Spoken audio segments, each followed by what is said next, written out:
In 1887, a stagecoach and 3 passengers entered the Tennessee mountains and never came back out.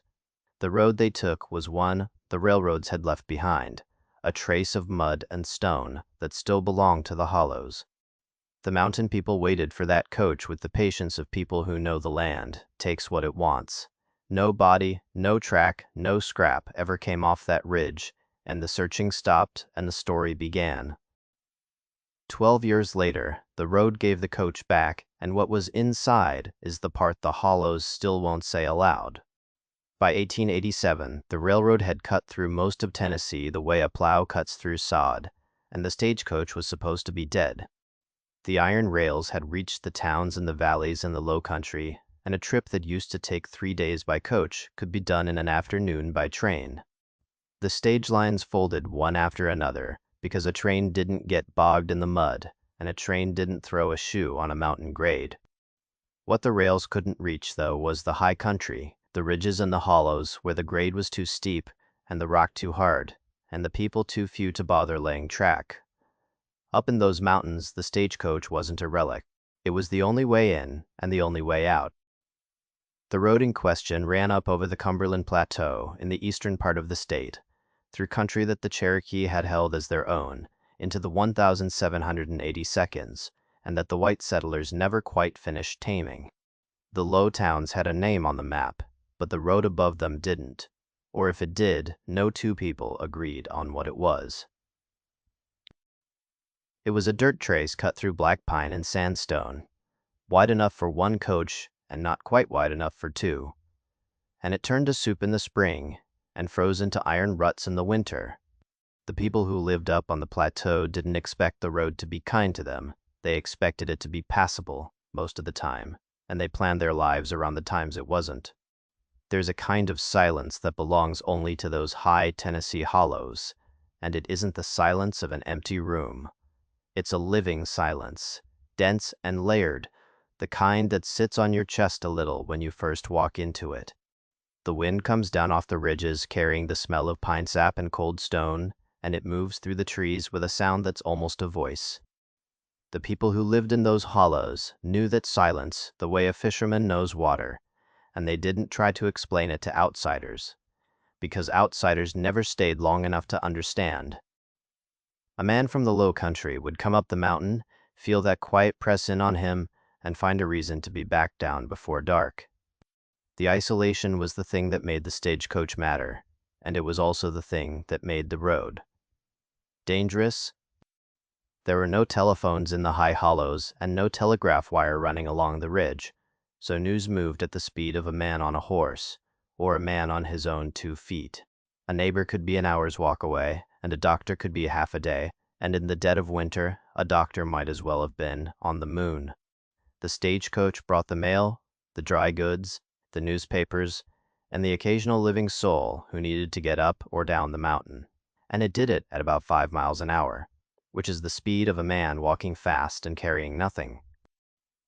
The stretch of road that concerns this story was the part the locals called the pinch, where the 2 ridges came together and the trace narrowed to a wagon's width and the trees closed overhead until the sky was a gray strip above the coach roof. Below the pinch the road was hard but honest. Above the pinch it was something else, and the people who lived on the far side of it treated that stretch the way you treat a dog that has bitten once and might bite again. They used it because they had to, and they didn't linger on it, and they didn't travel it after the light began to fail.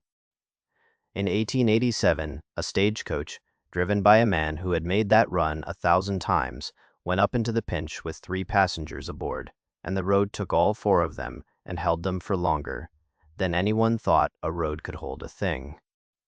The man on the box was named Hyram Pel, and he was 57 years old, which in those mountains and in that work was already a long life. He was tall and gaunt, in a way the mountain men were gaunt, with a face that had been dried and cracked by 30 winters of driving an open box, in weather that didn't care whether a man was cold. His hands were leather, and his eyes were the kind of pale that comes from squinting into weather for decades. And he didn't talk much, because he had learned early that the road didn't listen, and the horses already knew what to do. He had driven the plateau route for over 20 years, since before the war took the younger men, and left the driving to the ones too old or too hard to carry a rifle. The coach itself was a Concorde, which meant it was built the way the good ones were built, with the body slung on leather thoroughbraces that let it rock and sway over the ruts, instead of breaking apart on them. It was scarred and patched, and the paint was long gone down to bare wood in the places where the branches reached in, and the canvas top had been replaced twice, and was due again. Hyram didn't apologize for the coach, because the people who rode in it understood that a pretty coach was a coach that hadn't been used. The team was 4 horses, big-bodied and steady, animals he had raised from colts and named the way a man names the things he depends on to keep him alive. He knew each one's temper and each one's stride, and he could drive them in the dark by the sound of their hooves on the stone. The run was the last one before the cold settled in for good, and Hyram knew it the way. He knew the turn of the seasons by the way the light fell, and the way the horses blew steam in the mornings. He would take the coach up from the railhead town in the low valley, stop at the store at the foot of the plateau to water the team, and take on any freight waiting for the hollows, and then climb the trace up over the pinch to the settlements on the far side.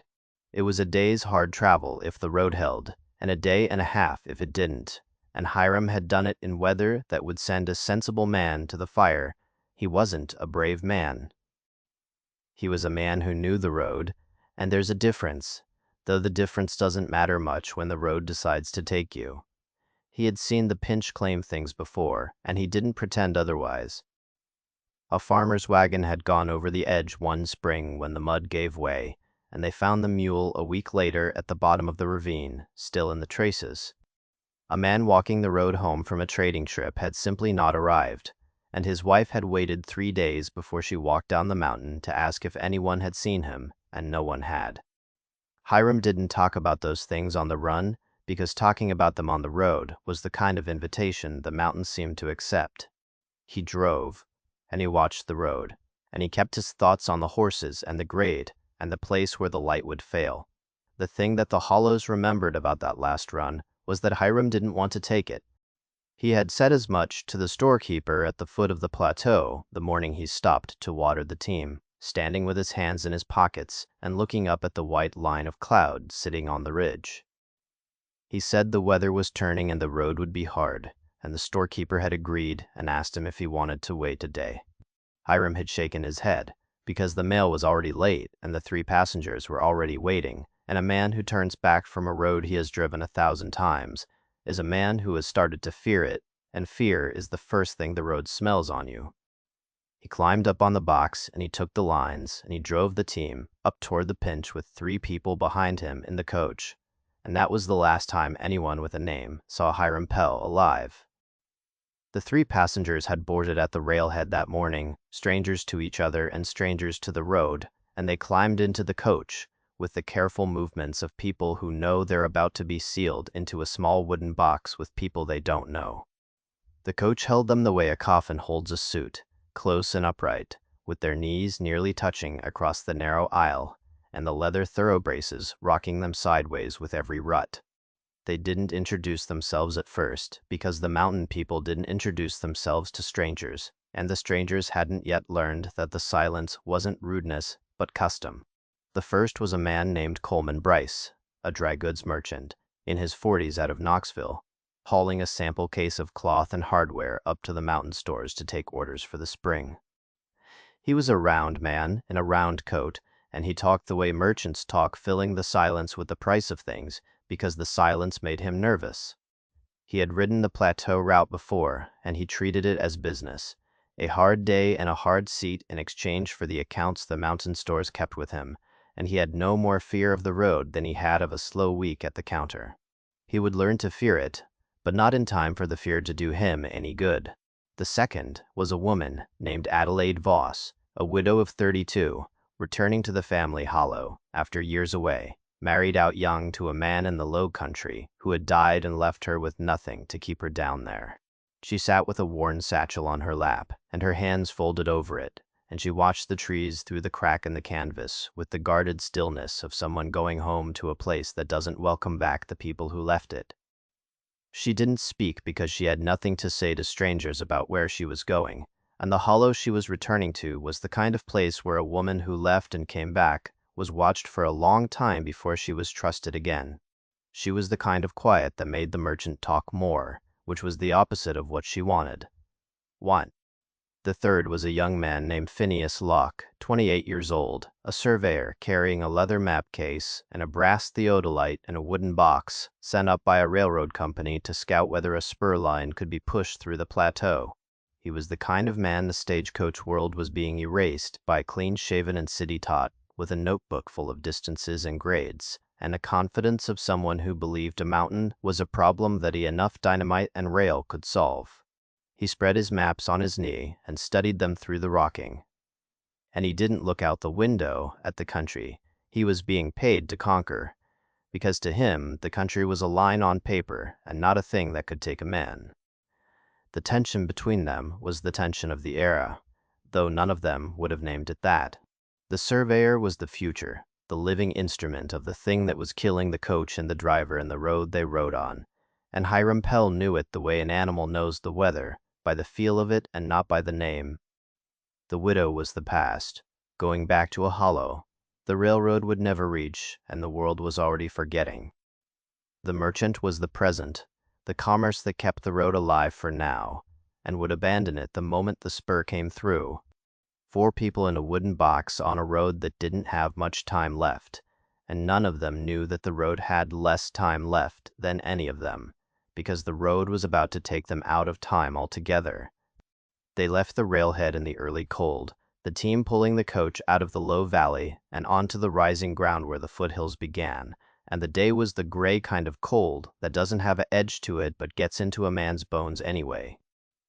The road climbed out of the bottomland and into the trees, and the trees grew taller and closer as the ground rose, and the sky shrank above them until it was a long pale strip between the crowns. Hyram sat the box with the collar of his coat turned up and the lines in his leather hands, and he watched the road the way a man watches a river he has to cross, reading the surface for the soft spots and the hard spots and the places where the water runs deeper than it looks. The last settlement before the pinch was a cluster of 4 houses and a store at the place where the road leveled out before the final climb, and Hyram stopped there to water the team and let the horses blow. The storekeeper came out and looked at the sky and looked at the ridge and told Hyram that a weather change was coming down off the plateau, the kind that brought a hard freeze and a fog that sat on the road like a wet blanket. He asked Hyram if he wouldn't rather leave the passengers the night and take the road in the morning. And Hyram said the road in the morning would be frozen and the road tonight would be mud, and mud was easier on the horses than ice. The storekeeper didn't argue because he had seen Hyram make that choice before and come down the other side alive, and he went back inside and left the driver to his team. Above the settlement, the road began to narrow in earnest, and the ruts froze as the temperature dropped, and the coach rocked and crashed over the frozen mud with a sound like a boat on a short sea. The trees pressed in from both sides, black pine and hemlock with their lower branches dead and bare, and the light under them went from gray to a kind of underwater green that made the afternoon feel later than it was. The horse's breath came in clouds that hung in the still air, and the leather of the harness creaked in the cold with a sound that carried, and the only other sound was the grind of the iron-rimmed wheels on the stone. Hyram leaned into the cold and held the lines and let the team find the road with their feet, because a driver who fights the horses on a grade like that's a driver who ends up at the bottom of it. Inside the coach, the cold had stopped the conversation an hour back. Coleman Bryce had run out of things to say about the price of dry goods, and Adelaide Voss hadn't started, and Phineas Locke had folded his maps and was holding the map case on his lap with both hands and looking at nothing. The coach swayed and banged over the ruts, and the 4 of them, the 3 passengers and the driver up on the box, rode up into the closing country in a silence that wasn't chosen anymore, but forced on them by the cold and the dark. There was a sense growing in all of them, though none of them said it, that the mountain was closing around them like a hand. The road climbed, and the trees closed, and the light failed, and the coach went on, and somewhere ahead of them the pinch was waiting, the way it always waited with its narrow walls and its long shadow, and its silence that was heavier than the silence behind them. The last people to see the coach moving were a woodcutter named Amos Trent and his grown son, working a ridge above the road where they had been felling pine for the settlement's winter fuel. It was early afternoon by the light, though the gray made it feel later, and Amos looked down from the ridge and saw the stage coming up the trace below him, the 4 horses moving slow in the frozen ruts, and Hyram hunched on the box with his collar up. Amos raised a hand to wave. The way you wave at a thing you see every week and don't expect to remember, and the boy raised his hand too. No one on the coach waved back, and the boy said later that the driver didn't even turn his head, though whether that was because he didn't see them or because he was watching the road is a thing the boy couldn't say and didn't pretend to. What Amos did notice, and what he told the searchers afterward, was the weather behind the coach. A wall of white cloud was coming down off the plateau from the northwest, sitting low on the ridge and moving the way a wall moves, steady and without a gap in it, and the air under it had the dead feel that comes before a hard freeze and a fog that doesn't lift. Amos had seen that kind of weather come down the mountain enough times to know what it meant, and he told the boy to lay down the axe and gather the tools, because they were going to lose the light and the road home with it. He looked down at the coach one more time as it rounded the bend below them, and then the trees took it and he turned and started down the ridge with his son behind him. Just past the bend where the woodcutter lost sight of it, the road forked. The right branch dropped down toward the settlements on the far side of the plateau, the way the stage was supposed to go, the way Hyram had driven it 100 times. The left branch climbed deeper into the ridge toward a gap that the locals called the Devil's Saddle, a high, narrow pass that the road went over only when a man had business on the other side of it, and no other way to get there. The stage was supposed to take the right fork. The right fork was the road. The left fork was a track that went up into the kind of country where a coach had no reason to be, and a man had no business going. The boy, who was 19 that year, and old enough to remember, said something later that the hollow turned over and over in the years that followed. He said that from the ridge, in the last moment before the trees took the coach, he had seen it begin to bear left, toward the gap, toward the fork it had no reason to take. He said the horses seemed to turn of themselves, the team swinging left on the trace, as if the lines had pulled them that way, and the coach followed them around the bend toward the Devil's Saddle and out of sight. He was an old man by the time he told the story at a store fire, and the people who heard it decided that he had misremembered, or that the angle from the ridge had fooled him, or that a boy of 19 sees what a man of 70 wants to have seen. No one could say for certain because no one else was on that ridge that afternoon, and the only people who knew which fork the coach took were the 4 people inside it and on it, and none of them was ever asked. The coach was due at the first settlement on the far side of the plateau by early evening, and the storekeeper there had a lamp lit and the stove going, because he expected 4 cold people and a sack of delayed mail. The evening came, and the dark came, and the coach didn't come. The storekeeper waited the way the mountain people waited, with patience and without alarm, because a coach could be delayed by 100 things on that road, and most of them weren't death. A thrown shoe could cost an hour. A mud hole could cost 2. A driver who decided to walk the team through a bad stretch, instead of riding them through, it could cost the whole evening, and Hyram was the kind of driver who walked the bad stretches. By the next morning, the coach had still not come, and the storekeeper sent his boy down the right fork with a lantern to meet it, in case the team had thrown a shoe, or the coach had slid into a ditch, and Hyram was sitting on the box waiting for help. The boy walked 2 hours down the right fork and came back with nothing to report, no coach and no tracks and no sign of anyone on the road, and his face had the look of a boy who has walked a road he knows and found it emptier than it should be. The storekeeper sent word to the next settlement, and the next settlement sent word to the one after that, and by midday the whole far side of the plateau knew that Hyram Pel's stage hadn't come through. This wasn't yet panic, because panic is a thing the Hollows couldn't afford. A coach late by a day was a delay, and a coach late by 2 days was a problem. And the line between a problem and a disaster was a line the mountain people didn't cross until they had to. But Hyram Pel hadn't been late in 20 years. And that fact was the thing that turned the worry into something heavier. A man who is sometimes late can be late again without it meaning anything. But a man who is never late and then is late is a man who has stopped being able to come, and the people in the hollows knew the difference, even if they didn't say it out loud. The isolation made the waiting worse in the way that only the people who lived it would understand. With no telegraph on the ridge and no wire down to the low country, the people on the far side of the plateau couldn't ask the railhead whether the coach had even left. The people at the railhead didn't know the coach hadn't arrived until a rider came down the mountain 3 days later with the news. For 3 days, the families of the 3 passengers didn't know whether their people were on the road or off it, alive or dead, and the 3 days were the kind of slow time that feels longer than the years that come after.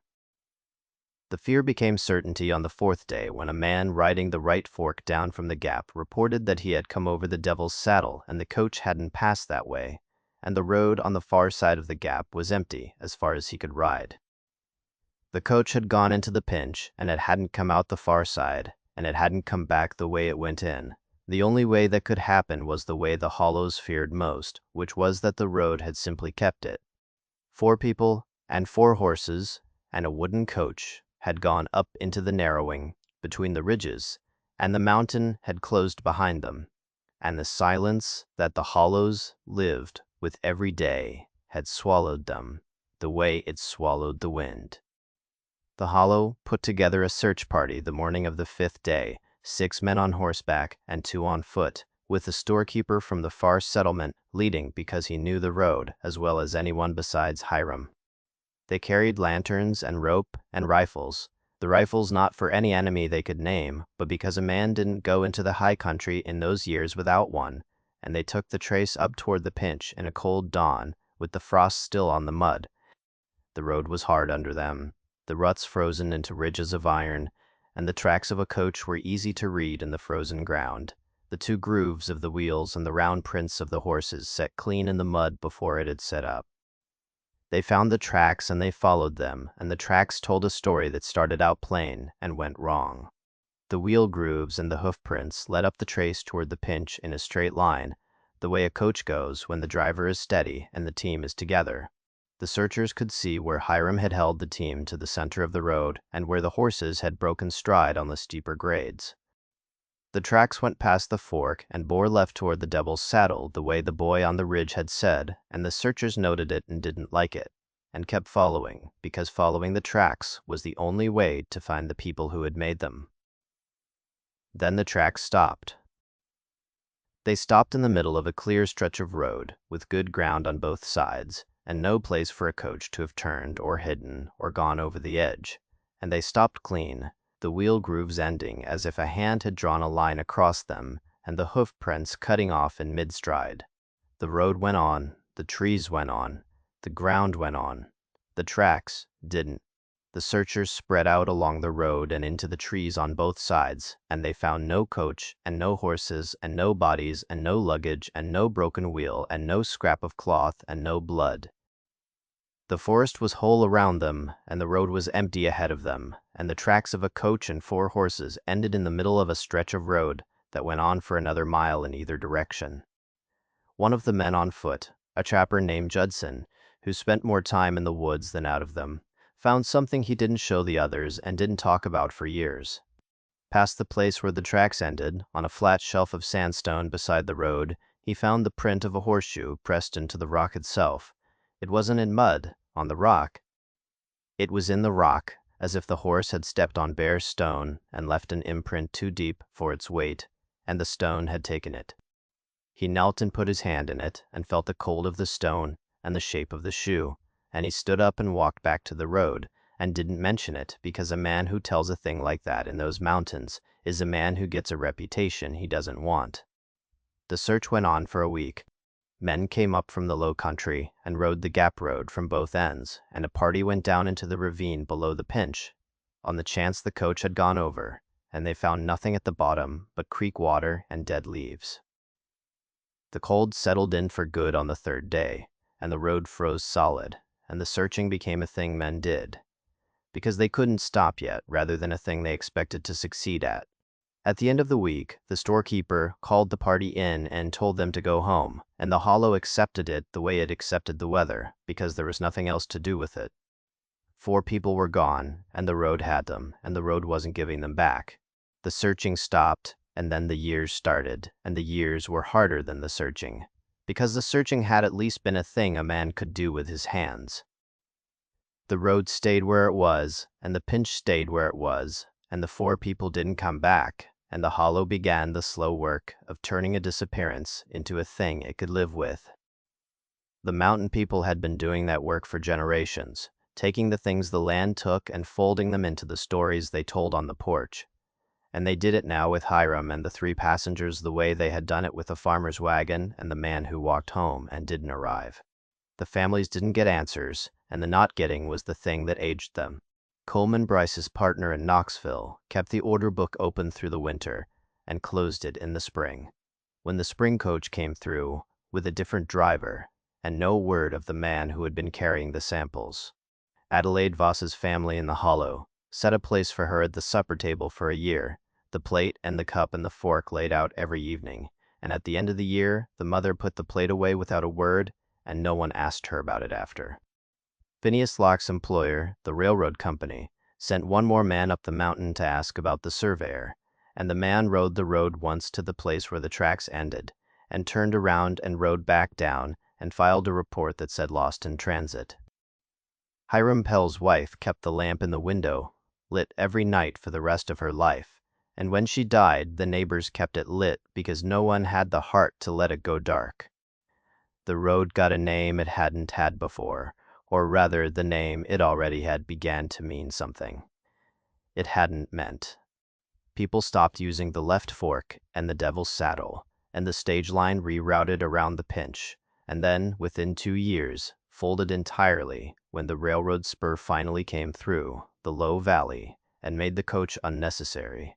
The trace grew over in the places where the wheels had worn it, and the ruts filled with leaf mold and the saplings came up in them, and the road that had been the only way in and out became a thing you had to know was there to find. The people who knew it was there didn't go there, and they didn't let their children go there. And the reason they gave when the children asked was a reason the children understood without being told twice. The legend grew the way legends grow in those hollows, not all at once, but in layers, each telling, adding a detail, and each winter fixing it a little deeper in the memory of the people who heard it. A stranger asking about the road in the mountain store would get a long look and a short answer, and the short answer would be enough to tell him that the road wasn't a thing to ask about lightly. The coach became something the hollow told on itself, a story about a road that took 4 people and wasn't sorry.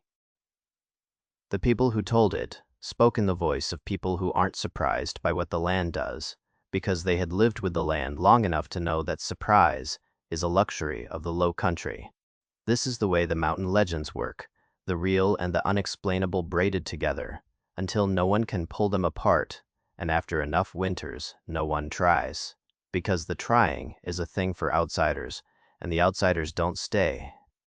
The sightings began within a few years of the disappearance, and they didn't stop, and the people who reported them weren't the kind of people the hollow dismissed as dreamers.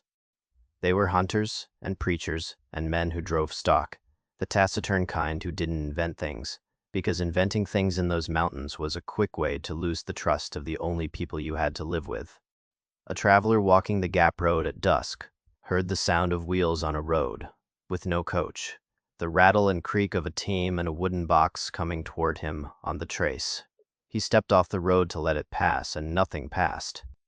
The sound went on by him and faded up the grade toward the pinch. He told the storekeeper, and the storekeeper poured him a drink and didn't ask him to explain it. A hunter who camped in the flat below the Devil's Saddle woke in the deep of the night to the sound of horses breathing close around his tent, the wet, heavy breathing of big animals standing near a man in the dark. He lay with his hand on his rifle and his eyes open until the sound stopped. In the morning, there were no tracks in the frost, no prints, no broken ground, nothing to show that anything had stood there. He broke camp and came down the mountain and didn't camp there again, and when another man asked him why, he said the flat was poor hunting, and changed the subject. A preacher riding the lower fork in a storm saw a lantern light moving high on the ridge where no road ran, swaying the way. A coach lamp sways on a moving box. The light held steady in the wind that should have guttered it. He watched it move along the ridge and out of sight, and he rode home and didn't put it in his sermon. There's a cousin to this story out west, on a pass between New Mexico and Colorado, where the mountains tell the same kind of tale in a different range. In 1886, a year before Hyram Pel's stage went into the pinch, a red Concorde coach vanished in a winter storm on that western pass. It was found overturned, with its horses frozen and its passengers gone without a track or a trace. For decades after, the ranchers there heard wheels on roads buried under snow, and the miners saw a lantern swinging high on a ridge where no living coach could be.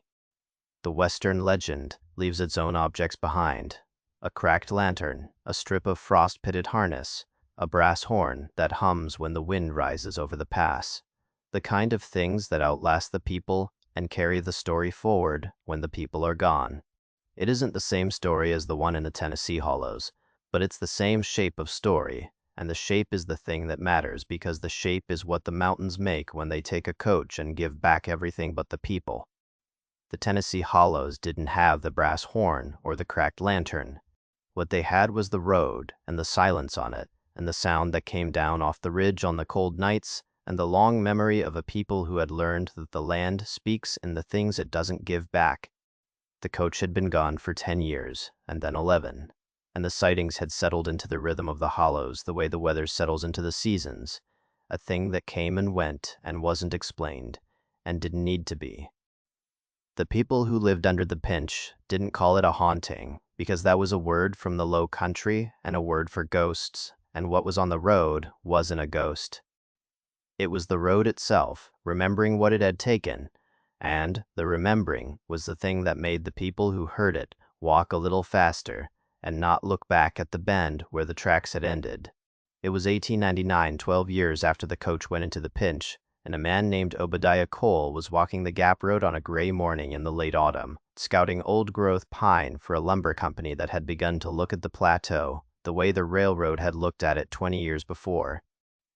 Obadiah was 43 and had spent his whole life in the woods, a timber cruiser who could read a stand of trees the way Hyram Pel had read a road, and he wasn't a man given to fear or to the stories the hollows told about the trace he was walking. He had heard the legend of the vanished coach because everyone in that part of the state had heard it, and he had dismissed it the way a man who works with his hands dismisses the things he hasn't seen himself. He came around the bend where the tracks had ended all those years before, the bend that the hollows called the dead turn, and the coach was there. It was sitting in the ruts of the road, upright and level, as if someone had set it down carefully in the night and walked away.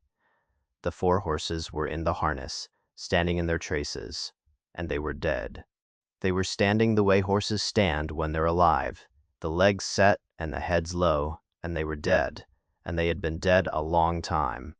Their coats were gray with the years and the weather, and their eyes were gone, and their flesh had dried on them in the cold and the height, and they held their positions in the traces, as if the traces were the only thing keeping them up, which they were. Obadiah Cole stood in the road and looked at the coach and the team and didn't move for a long time. He was a man who had found dead things in the woods before, animals, and once a man who had frozen, and the dead didn't frighten him. What stopped him was the way the coach sat in the road, upright and whole, with the horses dead in the harness and the door of the coach closed, and no sign that the 12 years had touched it the way 12 years touch. A thing left out in the weather. The canvas top was the same canvas, the wood was the same wood, and the coach looked as if it had been driven there the day before, and the horses had died in the night, and the driver had stepped down and closed the door and walked away. But there had been no driver for 12 years, the road had been empty and grown over, and the bend had been a place no one went. He didn't open the door. He backed away down the road, the way a man backs away from a thing that isn't right, keeping his eyes on it, and when he had put enough distance between himself and the bend, he turned and came down the mountain at a pace that wasn't quite a run and not quite a walk. He went to the store at the foot of the plateau, The same store where Hyram had watered his team the morning of the last run, and he told the storekeeper what he had found. The storekeeper, who was an old man now and had been a young man when the coach went in, sat down on his own counter and didn't speak for a long time.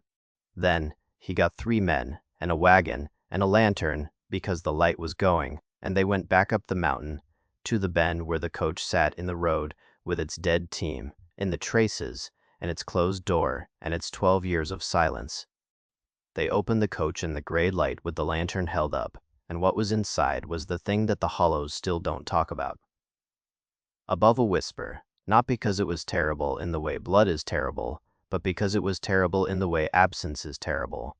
The seats were intact, the leather cracked and pulled but whole, and the interior of the coach was dry and cold and undisturbed, in a way that 12 winters in the open shouldn't have allowed. Coleman Bryce's sample case was still lashed under the seat, the cloth and the hardware inside it, folded and packed the way a merchant packs them for the road, nothing rifled and nothing missing.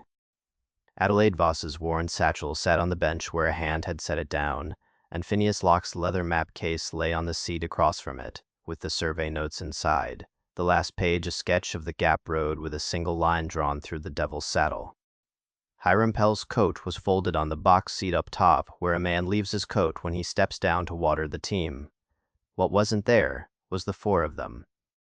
There were no bones and no clothing on bodies, no sign of a struggle and no blood, no mark on the leather or the wood to show that anyone inside the coach had so much as moved against the walls. The door had been closed from the outside, the latch whole and undamaged, the kind of latch that has to be set by a hand and doesn't close on its own.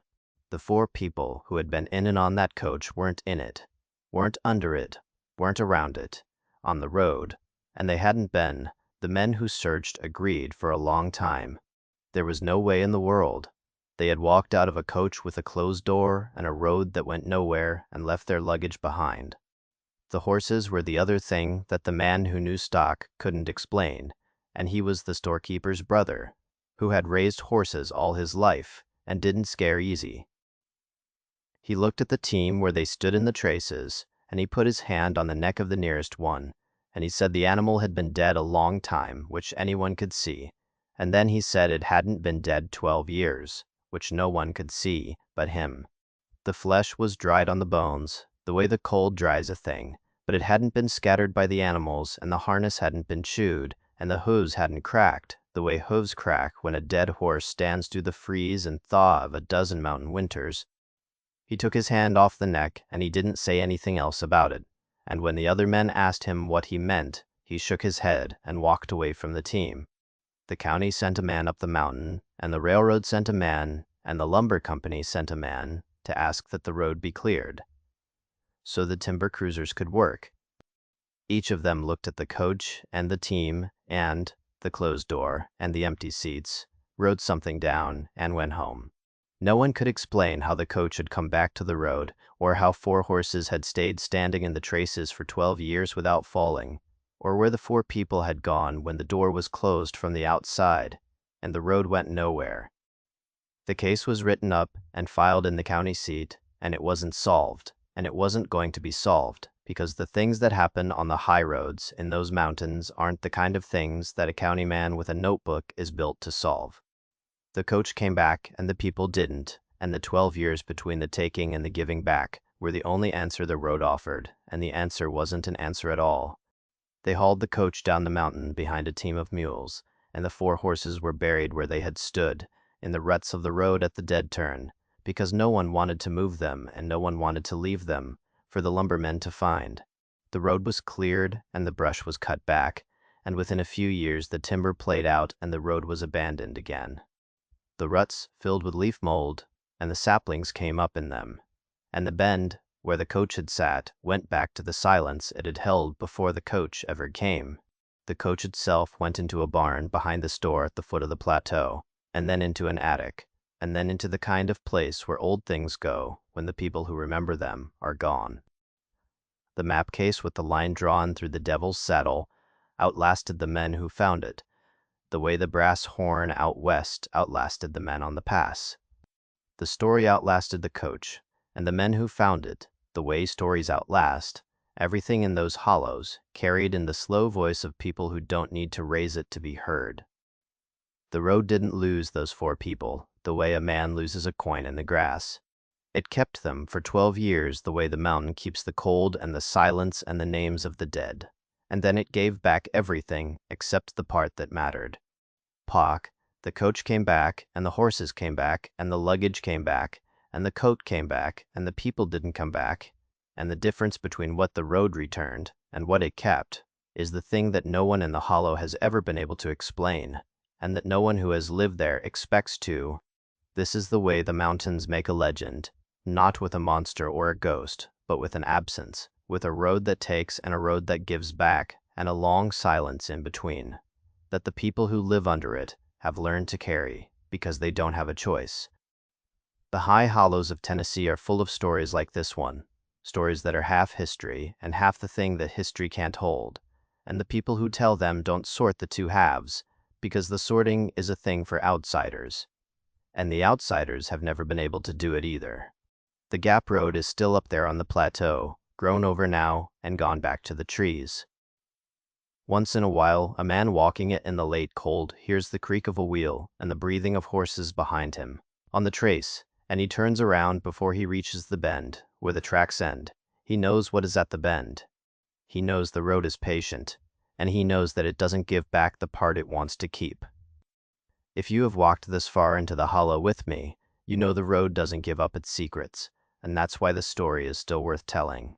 Subscribe for more of what the mountains kept silent, and pass it to someone who needs to hear that some roads don't end where the map says. The bend is still up there, and the road is still waiting the way it has always waited.